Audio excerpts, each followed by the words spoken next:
Dry static is one thing, but static apnea in a pool is another one. It comes with its own safety rules. Let's go step by step. Before we dive in, never practice any kind of breath holding in a pool alone. You always need a skilled buddy, preferably a certified freediver who is able to rescue you in case you would black out. If you're new to this channel, my name is Gert Leroy. I'm a freediving instructor and coach, a former national record holder, and on this channel I have helped thousands hold their breath calmly and safely, and today is all about static apnea in the pool. Alright, so what's the difference first of all between dry and wet static? So dry static is dry breath holding on land. So you can do that without a buddy. So you can perfectly train your breath hold alone, because if you would black out, then you're not gonna drown since there is no water around you, right? So if you would black out, worst case scenario, you would just wake up again, start breathing again, and everything is fine, provided you would not fall down and hurt your head on the edge of a table or something. So if you practice breath holding dry, you should sit on a chair or preferably lay down on a yoga mat, on your bed, or on a couch. Wet static apnea is breath holding in water, in a pool.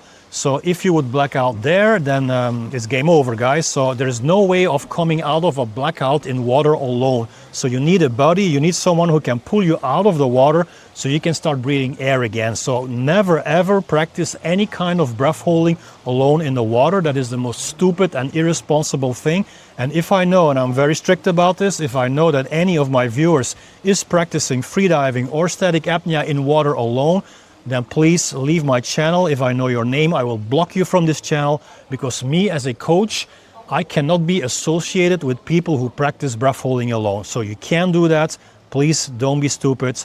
Always have a buddy. All right, so you're in the water, so you are resting with your back against the side of the pool, and you're gonna prepare now for your breath hold. So what do we call the preparation? In the freediving, we call this the breathe up. So it is a couple of minutes, usually 2 to 4 to 5 minutes, that you breathe before you take your final big breath and you hold your breath. Now there's many ways to do it. First of all, you can use a mask or you can use a nose clip. Let's get into the different scenarios. First, you have the mask on your nose. So that means you have to breathe through your mouth. So you're gonna just breathe calmly in a relaxed way. We call this tidal breathing in freediving, through your mouth.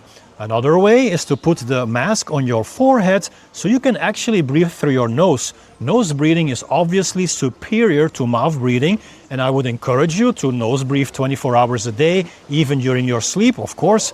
And also when you do your breathe up for freediving, static apnea, try to breathe through your nose if the circumstances allow you to. So put your mask on your forehead, and then maybe 20-30 seconds before you take your final breath, you can put your mask on your face, on your nose. Now for the more advanced freedivers or static breath holders, you can use a nose clip. Now I do not recommend a nose clip for beginners, so I think you should be able to hold your breath for at least 4 minutes before you start using a nose clip, because you have to create awareness in your glottis, your throat, to hold your breath and to keep everything here closed so the air does not escape from your lungs.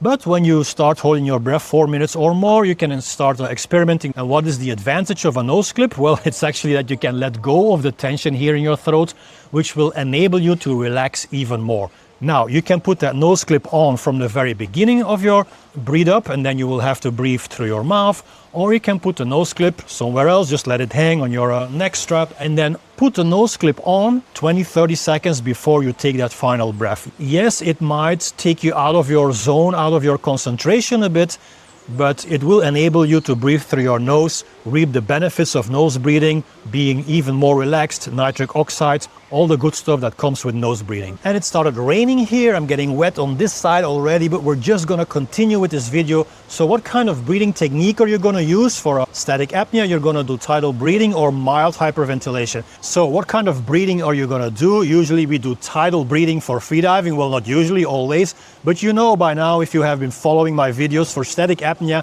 we can actually do a form of mild hyperventilation. Now this is extremely difficult to understand, because the whole freediving community and in freediving courses, they will tell you to never hyperventilate, and it is true. I also tell you to never hyperventilate. However, the word never should be interpreted in the right way.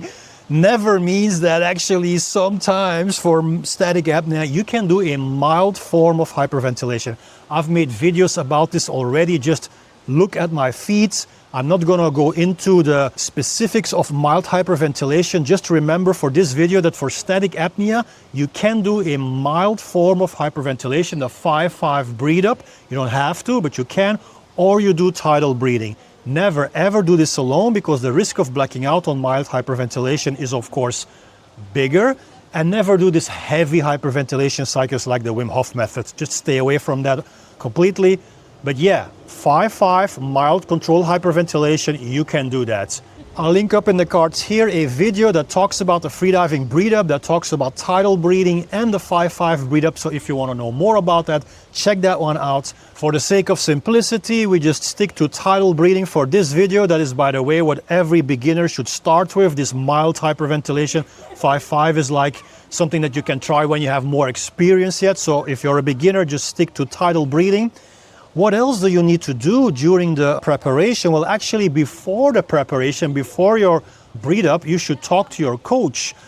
What should you talk about to your coach, your buddy, the one who's going to rescue you in case something would happen, like a blackout? First of all, you want to know when the coach is going to talk to you. Most people, they want complete silence when they hold their breath, but then at some point when the breath hold is progressing, you want your coach to tell you the time, right? So let's say you hold your breath for 3 minutes. It would be nice to know that you are somewhere halfway already. So 1:30 would be the first time that you hear your coach pronounce or say the time.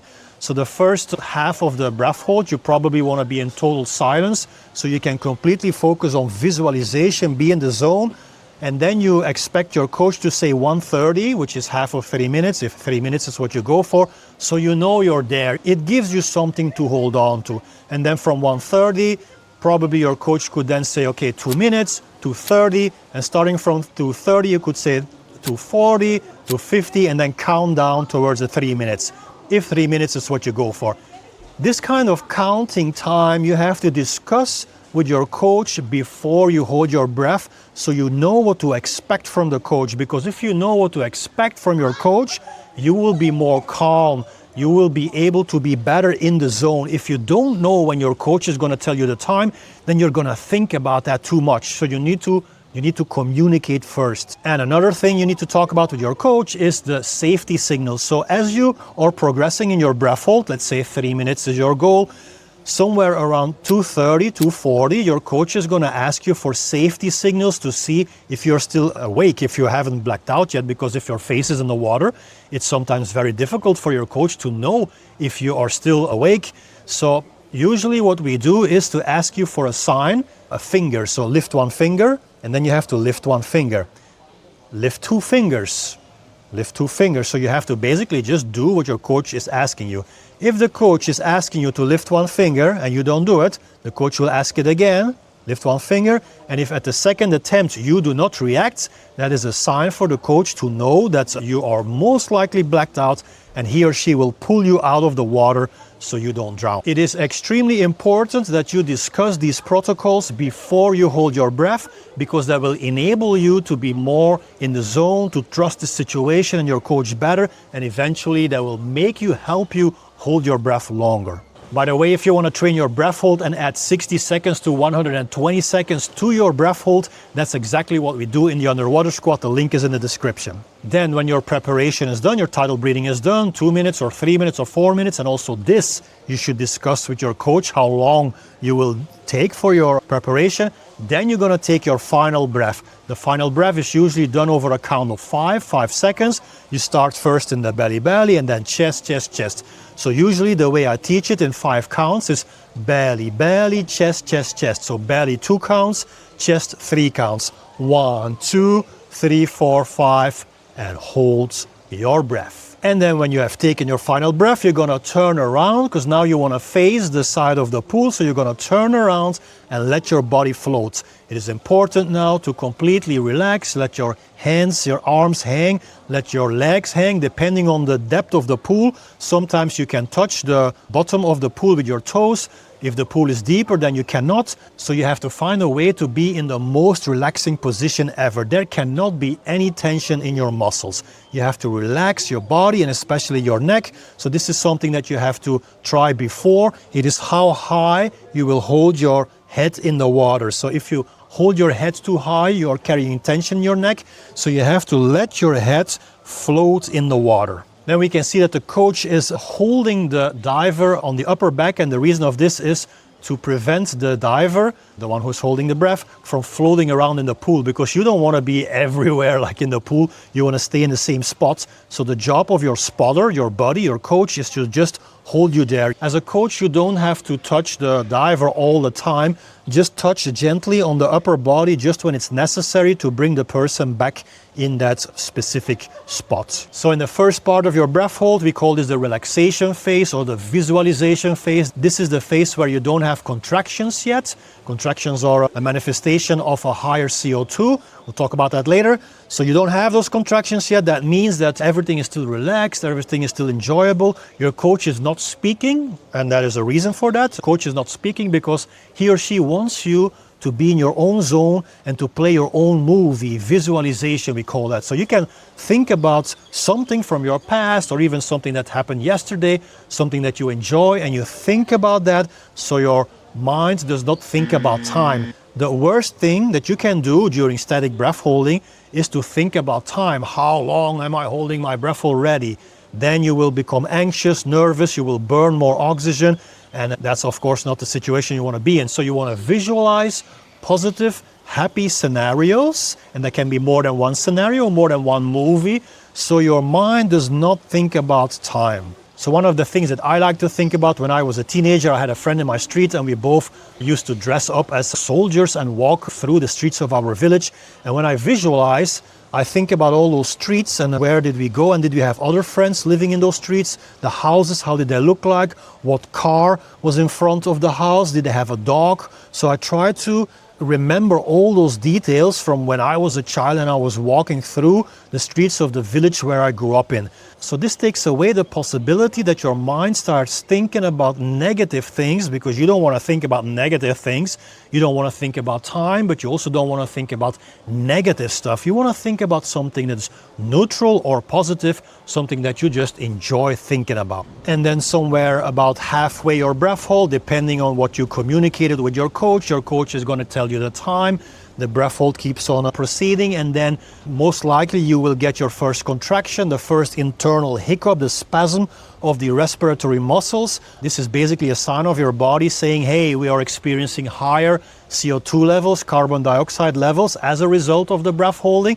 That does not mean that you have to stop the breath hold. It just means that it's becoming a little bit more difficult. So then you're going to have to relax even more, let your arms hang even more, let your legs hang even more. I like to say the underwater squat, my community on school, when I see on those live Zoom calls that people it's getting more difficult holding their breath, I like to say, when things get more difficult, relax even more, which is a metaphor for life, because what do, humans, when things get more difficult, we start to tense up. And that is making it even more difficult. So you have to do the opposite. When things get more difficult, you have to relax even more.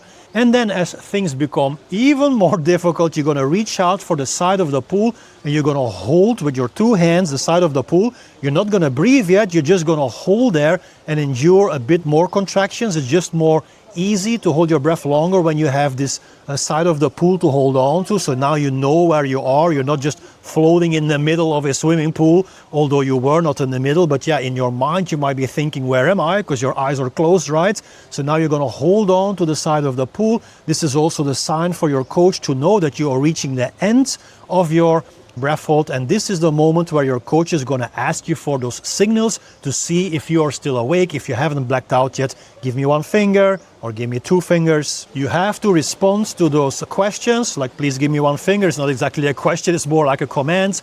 If you do not respond on the second command, then your safety diver will pull you out of the water so you can start breathing again. Now, blackouts are rather rare in static apnea unless you have been hyperventilating. But if you've been doing tidal breathing, then the chance that you will black out is very, very small. It can happen, but it's small. So when you decide that this is enough, you want to breathe again, you're going to come up, hold on to the side of the pool, come up, and then do 4 recovery breaths. A recovery breath is a big breath in and a passive exhalation.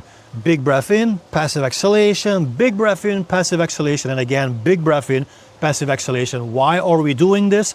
Because after a breath hold, our body needs fresh oxygen. So those 4 big breaths in will replenish our system with the necessary oxygen. Even if it was a small breath hold and you think you do not need recovery breaths, you're still going to do it because you have to create that automatic habit of doing recovery breaths. And after you do the recovery breaths, you're going to perform the freediving protocol. Now, this is more competition setting minded. You don't necessarily have to do this. If you just practice your breath hold, you can just do your recovery breaths and that will be the end of the breath hold. But if you really want to do it like we do it in freediving and especially in the competitions, and if you want to train yourself to create that habit, which is a good idea by the way, then you do the freediving protocol. So the protocol is nothing more than taking off your facial gear, which is in your case probably your mask, or if you would be wearing a nose clip and goggles, then you take off the goggles and the nose clip and then you give an OK sign. So the OK sign is just simply this, and then you say verbally I'm okay while you look at your coach. So you look at the coach and you say I'm okay. Take off facial gear, I am okay, and that is the end of your breath holds. Common mistakes in static apnea in a pool. 1, you don't have a buddy and you're doing this alone. This is unacceptable. I repeat, if I know that you are training any kind of breath holding in the water alone, then I will block you from this channel and I do not want to be associated with you. It is selfish, it is stupid, and you're not bringing only your own life in danger, but also the life of people who might possibly see you at the bottom of a pool, try to rescue you, and because they are not experienced, they bring their whole lives in jeopardy. Second mistake is overbreathing, hyperventilation. Now I've mentioned that we can do mild hyperventilation for static apnea only, not for freediving like vertical or in a pool, but only for static apnea.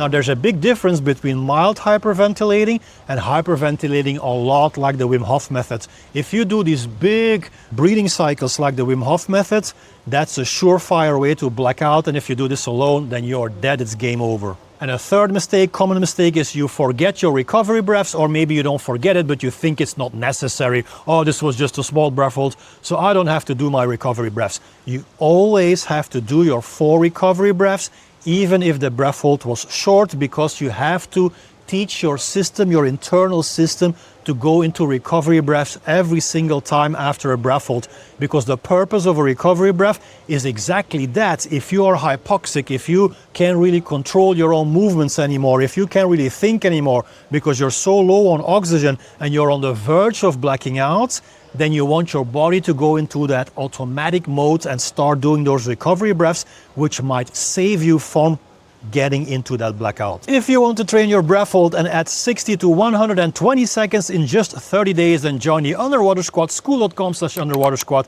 You'll get the complete training system, live sessions, and a worldwide community. Click the link in the description. And if you want to see another video about dry static apnea, click this video here. Peace in every breath.